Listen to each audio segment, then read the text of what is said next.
Nothing called, and Michigan still scrambling. It's a goal. Michigan finally somehow got it in the net to tie the game. Boyle with Marchand in the zone. Scores! Marchand does it again! Welcome to the pilot episode of our new show, On the Blue Line. Throughout the rest of the year, we'll be talking about all things including hockey, which will include college hockey and the NHL. Today we'll be talking about the Bruins game from Monday and the two Stadium Series games. Let's get into our first game, which was the Devils beating the Flyers at MetLife in a pretty awesome atmosphere. I thought both these games were pretty cool. Yeah, like, especially being in New Jersey, that's pretty cool. But like the whole atmosphere, like you said, like it was. I think amazing. The Rangers game was a little bit better of an atmosphere because there was more of a split in the fans. I feel like Devils Flyers had a lot more Devils fans. Yeah, but there was also like at the Devils game because like the Jonas Brothers, there was also like that section at the end. Like there was not a lot of fans weren't allowed to go there, but like still there was still a lot of people, and especially that it was a night game. I think that made it even better.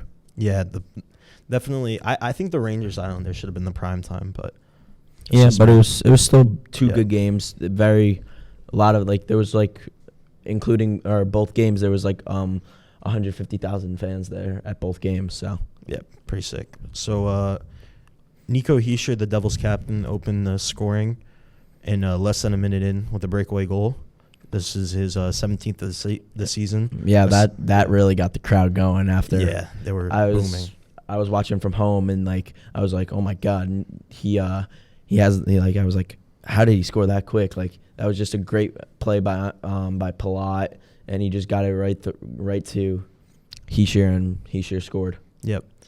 Also in the first, Foley, he made it 2-0 with his team leading 24th goal. He's been really great in his first year for the Devils here, from Brendan Smith and of course Jack Hughes.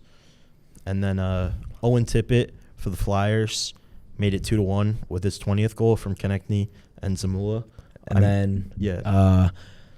Devils defenseman Brendan Smith scored his second goal of the season to give the Devils the 2-goal lead back. It was assisted again by Palat and Hischier. And then also Nate Bashan also picked up a goal to make it 4-1 from an assist from Meyer and Lazar. But less than a minute later, Konechny ripped one toward the net, and it was tipped in from Tippett for his second goal of the night. That was a great tip by Tippett. He's he's going to be a great player, I think. Like he just signed that big contract with the Flyers, that 8-year deal. I think he's going to make it a great acquisition for the Flyers in the upcoming years. Like also like with Torts, like Torts is a good coach. He might get like a little hectic sometimes, but he is a good coach. Yep. But with Tippett as like his star player, I think it's going to be a good time there, especially with Drysdale just coming in.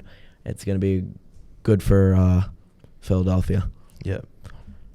Now getting into the third, Hischier picked up his second goal of the night, assisted from Bratton Marino. Then Nick Seeler scored his first goal of the season, assisted by Lofton and Walker.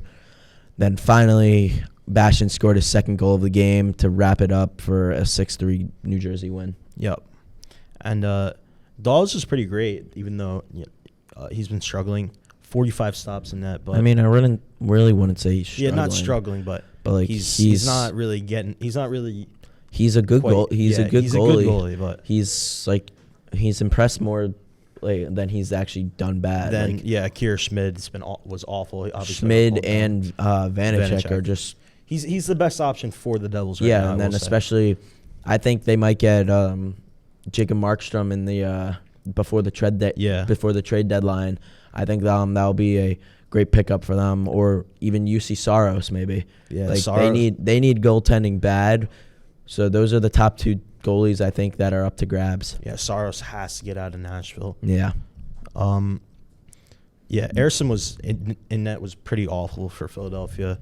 They haven't really found a replacement for Carter Hart, which they're probably not. They gonna also do. they also need goaltending Yeah, too. they need a goalie. A lot I of think teams need goalie. They could get either Markstrom or Saros as well. Yeah, possibly. there's a lot of teams that need goalies in the NHL, like especially like not even like that they're bad. It's just that like They're not goalie away. they're not producing for the team that like look at like Olmark. Like Olmark was at Buffalo, and then he came to Boston, and he just been lighting it up. Yep. Like or last year he lit it up. He's still doing good this year, but like he was good a lot last year. Moving on to our second game, where the Rangers beat the Isles on Sunday afternoon in the second Stadium Series at MetLife. The game started off similar to the first Stadium Series game with an early goal from Eric Gustafsson, assisted by Capo Caco and Brodzinski. But then shortly after that, Matt Rempe, first game of his NHL career, drops the mitts with big boy Matt Martin. But I mean, 6'7", he was making. he's an absolute unit and he's 21 years ridiculous. old. And the fact that he has another 6'7" rookie on his line, Adam Edstrom, is insane to me. Yeah, he made Matt Martin, who's a pretty big dude, look so short. yeah, in that like fight. Matt Rempe, like what a great way to like get the boys fired up after their first goal. Like, Yeah, it didn't really work though. it didn't work in the beginning, but But later on, yeah. But I mean, it still got the boys fired up. Like it was good for him to get his first fight out of the way, especially against Matt Martin. Yep. But then the Isles silenced the Rangers fans for a while with 4 straight goals from Nelson, Horvat, Barzal, and Anders Lee. But then the Rangers struck back with a goal from Vincent Trocheck and Panarin, or a goal from Vincent Trocheck, assisted from Panarin and Fox on the power play. Yep. And then Trocheck again, it was a broken play, chipped it over Sorokin for a second of the game, and that was it for the second period. And Rangers fans were really back into this game, but were silenced again at the start of the third when Ryan Lindgren took a huge hit in the corner. Well, it wasn't. It wasn't a hit. Big impact into the boards. No, he got hit with the stick. I thought his head went into the boards. He got hit with the stick. And he has like stitches right now. He was playing with a bubble last night. He has stitches right in his practice, whatever they had. But he had stitches right under his eye, and that was from the stick. That was with the collision because I forget who hit him. Whoever has a bubble on the Romanov. He has a bubble on the Islanders. He hit him. He was shooting the puck and hit Lindgren right in the face, and Lindgren went down. But obviously, he's a hockey player, so he's okay, right? Yeah, and after that, Romanov had a wide open net since Lindgren was still down in the corner. Make it 5-3 Isles. Yeah, and then time was ticking, and the Rangers were still down by 2 until Kreider tipped in an absolute ripper from the point from Panarin to make it a 1-goal game. And then Rangers down a goal. They get a power play, and Zibanejad with a rip from below the circle. Absolutely like beautiful shot. But I mean, perfect. I really think the Rangers got lucky because the hook. I mean, the hook on what's his name, Miller, Keandre Miller, got him, like Barzal hooked him. He barely hooked him. I don't think it was a big hook. That's how Kreider scored his goal. Yeah, Kreider scored. But then when Loff was going down, he didn't get tripped. Loff just fell, and they. But the stick did make contact with the skate though. Not really. At the end before as he was falling down, he lost his edge and he was falling down. I don't know. Mayfield wasn't really arguing it. The hook on Miller was definitely arguable. Yeah. But Mayfield wasn't really arguing that. Yeah, but still, it was a great rip from Zibanejad from a great feed from Fox. And then finally in overtime, Panarin won it for the Rangers, making this one of the best comebacks in recent New York Rangers history. And then also that makes the Rangers the first team to win 5 outdoor games. 5-0. And then also they got their head coach, a his first win as like in as, an outdoor game. in an outdoor game. He was exactly. 0-3-1 prior to that game. But we're gonna take a short break here, and we'll be back to recap the Bruins versus the Dallas Stars on President's Day. Welcome back to On the Blue Line after that short break. Lastly, we're going to get into the last game, the Bruins versus the Stars on President's Day.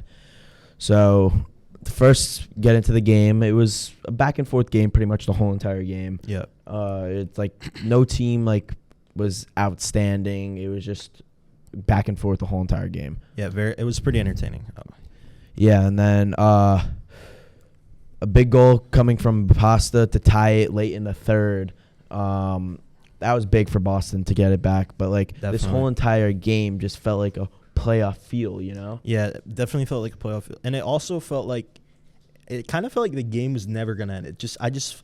Every time, someone took the lead, I always thought it was going to get tied. Yeah, it was just so it was just such a back-and-forth game. Yeah. And, it just – like I said, it was just a big playoff feel, especially even during it was a day game too.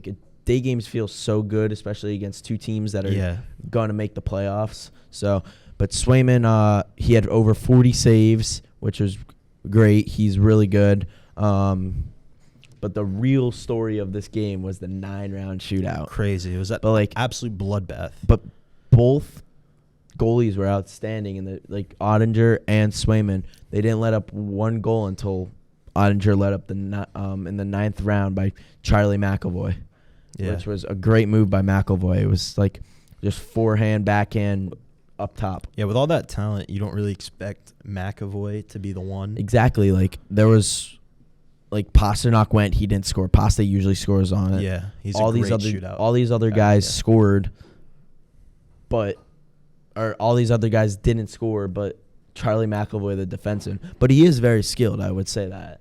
Yeah. But so out of all the games we recapped, what was your favorite, Smitty? Well, obviously I have to go with the Bruins. You gotta pick the Bees. But honestly, the Rangers game was a great game. But yeah, I'm taking the Rangers game all the way. I think these two are they're neck and neck with each other. You know? Because a 9-round shootout, that's really rare. I think what takes the Rangers game over that Bruins game is just the fact that it was an outdoor game and the comeback. Yeah, that was the best comeback in NHL history, right? Or one of the best. Not in NHL. I wouldn't say NHL history. But one of the best. But definitely an outdoor comeback. Yeah, outdoor for sure. Yeah. But it was both games were really great. Yep. But that's going to do it for this week. Thanks for watching this week's recap on the NHL in our first ever episode on the Blue Line.